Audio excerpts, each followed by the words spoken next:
Hi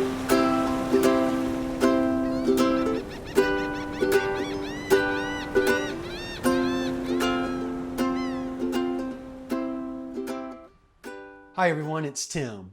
I hope this finds you and your family doing well and your summer's off to a great start. July 4th is right around the corner, and I thought what a great time for me to share my favorite dessert recipe with you and your family. The finished product reminds me a lot of July 4th. My favorite dessert is the black bean brownie, and it has no eggs, no dairy, no oil, no sugar, and no extra added salt to it. You think, what in the world can it have if that's his favorite dessert recipe with none of that added? It has chocolate. Let's get going.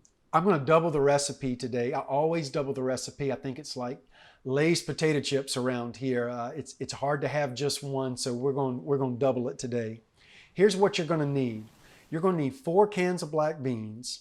You're going to need a couple tablespoons of chia seeds. You're going to need a cup of almond milk. You're going to need 2 tablespoons of peanut butter, and you're going to need 20 large medjool dates. And so let's get to it. You're also going to need a high-speed blender. I've been making this, I've been trying to simplify this recipe now for some time, and I tell you, the large dates will do a number on your blender. And my blender went to blender heaven about a year or so ago, and I bought a Vitamix, and they're expensive, but it is well worth it. I love the Vitamix, and I tell you, it still has trouble with the dates, but we'll try to, I usually half it, do the recipe, half of it, and then the second half, and that seems to help. So let's get going here. I'm not going to measure this out. I've measured this thing so many times in here. This is my favorite dessert weekend recipe here. So I know about what half a cup is. Reminds me of my grandmother's house growing up. We used to have sweet tea, and she never measured anything. And now my dad doesn't measure anything. They just do it by the lines use the same pot to cook it in, and so they just use the line on the pot to figure it all out. That's about half a cup of almond milk. The next thing we're going to need is the black beans. And these black beans, they're organic, and I just try to, myself, I try to eat as local as possible and organic if at all possible. And we're going to pour the black beans and the juice in here all together.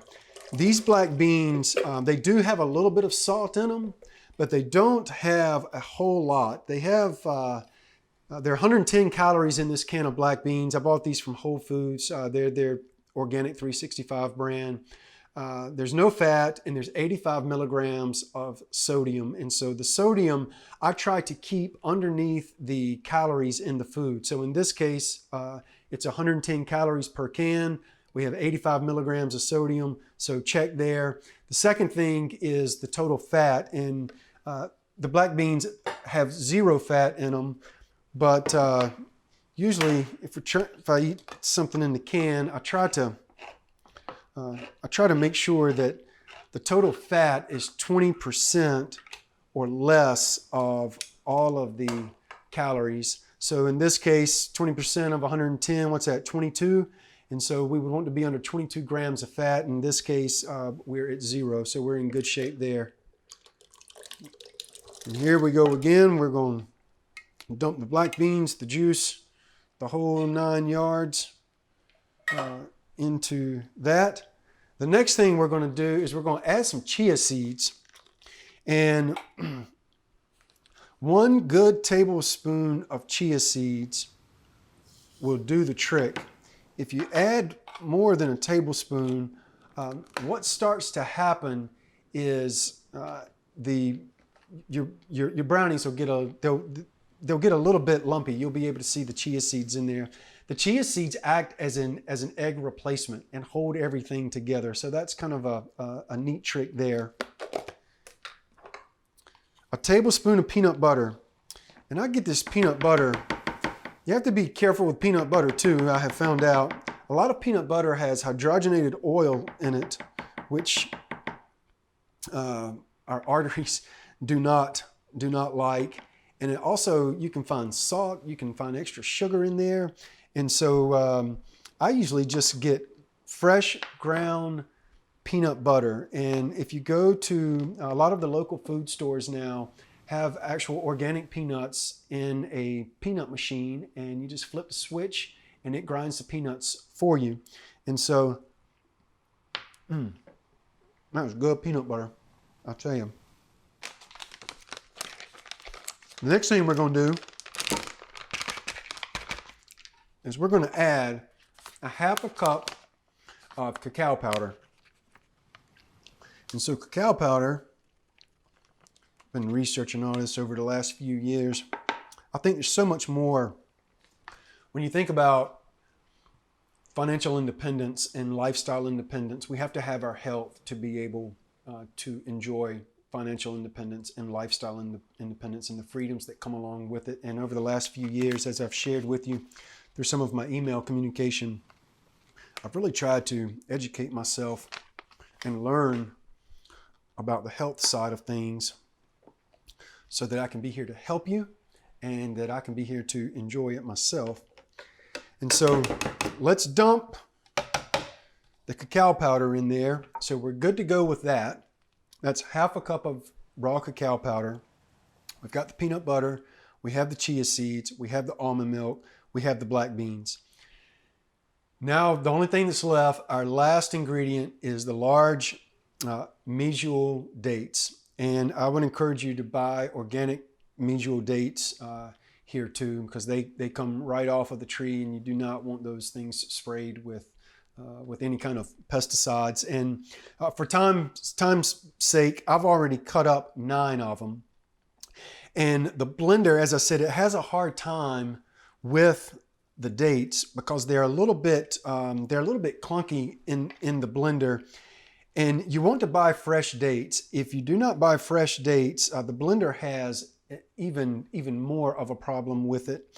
And so what I did right then is I just cut the date in half, and it has these little pits inside of it. And so you want to take the pit out, and sometimes it has a little, I don't know, you call it maybe a button on top of it that's connected to the pit. You want to take that out as well. And then all I do is I take the dates and I just quarter them.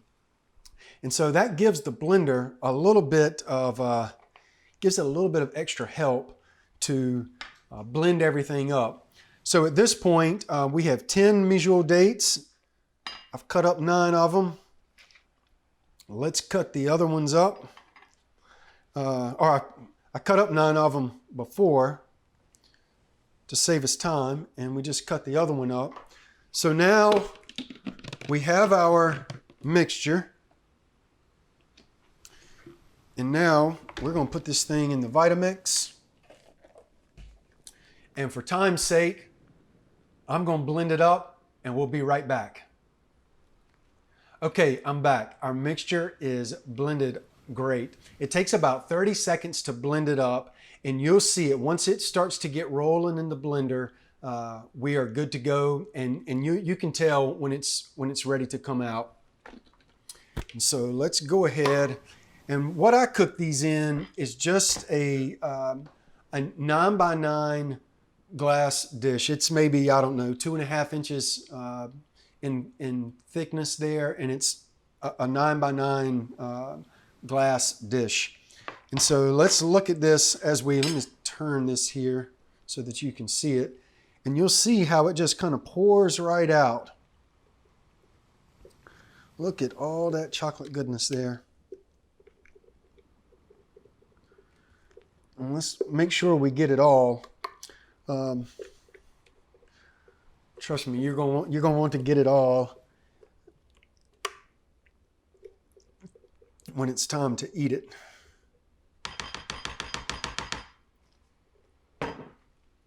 That's a pretty good start there. And so you can see it just kind of shakes right out. You can see the consistency there. I'm sorry we don't have the home studio here with the camera above, but you can see, I mean, it has a really good consistency in it. They almost, with the milk, it almost takes on a puddingy consistency to it. Once we cook it, the top layer will be nice and crisp, and then underneath it, it will be a little more puddingy. If you want it more solid, I would not add the almond milk. But you can see the consistency of it. We're pretty good. Looks like brownies. So there we go. All right, I'm going to make the next round of it, and then we'll be back again for time's sake. All right, we're back. As you can see, the counter's getting clean. The second round of the black bean brownie mixture is complete. Let's pour it in here with the other one.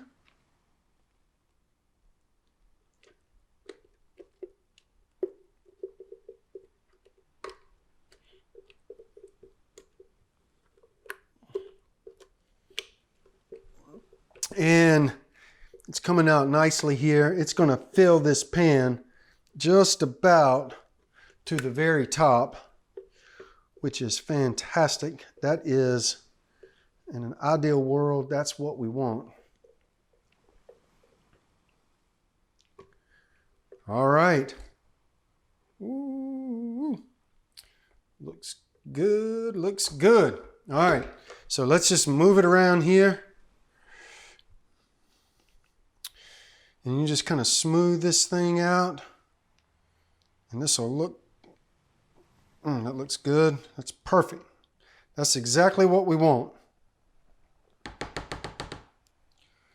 And so the finished product, I'm going to smooth that out because it'll cook into it. Here's the finished product. As you can see, it fills the whole 9x9 dish up. So here's what we want to do as far as cooking it goes. You cook it uncovered. That's what I do, and then the top will get crispy. And as I said, underneath, it's more puddingy. You can either cook it a little bit longer if you want to make it with the almond milk, or you can just leave out the half a cup of almond milk at the beginning of the recipe. But I would cook it on the 200 degrees for an hour and a half. Once it's finished, I just let it sit in the oven and just let it sit as long as it can sit. Here's the only bad part about it, is I think it's best served cold. And so you either need to make it earlier in the day where you can put it in the freezer and get it cold, or you need to make it the day before and let it sit in the refrigerator. It is a wonderful, wonderful dessert. I'm just going to try the work. I know you were thinking, like, how can you do that without, how can you eat all that chocolate without, or fix all that chocolate without eating it? So here we go. Let's see what happens. Cheers.